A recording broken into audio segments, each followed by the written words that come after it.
everyone, welcome back to Goms Tech Talks channel. I'm Dr. Gomathi. In this video, we are going to discuss about the my list of most important page properties part 2. So in the previous video, I have discussed about the part 1 where you can see the page properties, that is the top 5 page properties which I usually prefer. I have discussed with the when to use, where to use, and how to use, and where not to use. Okay, everything in detail. So please go and watch it if you have missed it. So now I'm just going to tell you the next 5 properties which I usually use.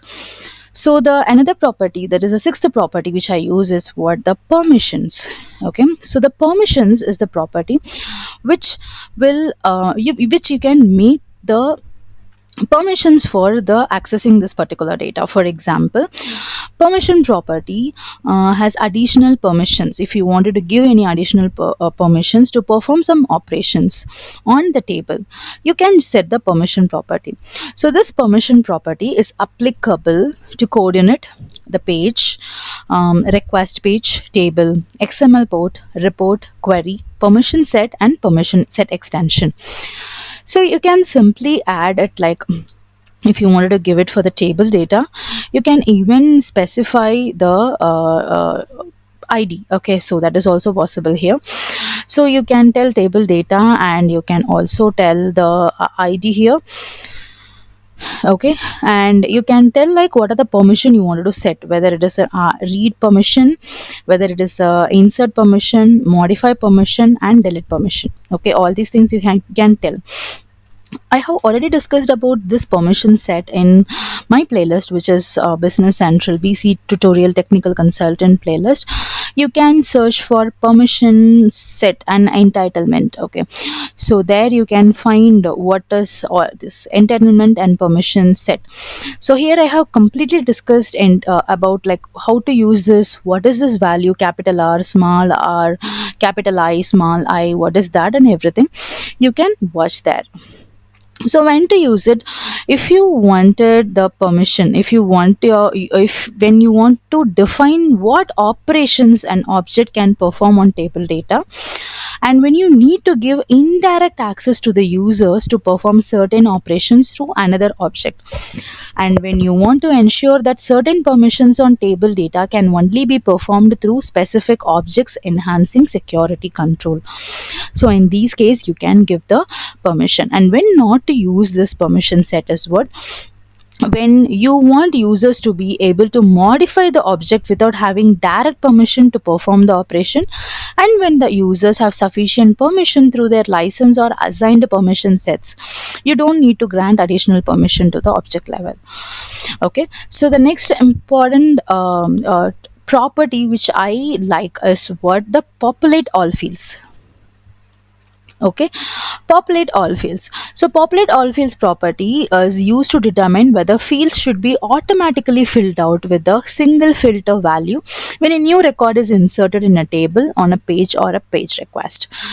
So if you make it true, so this you can use this property when you want to streamline data entry by pre-populating fields with values based on active filters, or it is particularly useful when you have a set of records that share common data and you want to ensure consistency and save time during the creation of the new records. So you should not use this property if you want the user to manually enter information for each field when inserting a new record, and it should not be used when the automatic population of fields could lead to incorrect data entry, or which each record is expected to have unique information that does not depend on the filters. Okay, so next important property is what? Refresh on active. So this refresh on active is used to control whether a page data should be refreshed automatically when the user navigates back to the page from another page. Okay, so whenever the user is navigating from another page to this page, then your current page, that is the specific 150100 page, should be active. Okay, it should be refreshed. So when to use this? Use this property on pages where the display data might change frequently, or where it's critical that the user always sees the most up to date information. And you can use this when a user might go to detail page to make changes and return to a list page where those changes should be reflected immediately. Okay, and you should not use this property on pages where data does not change often, or where automatic refreshing could disrupt the experience of the user.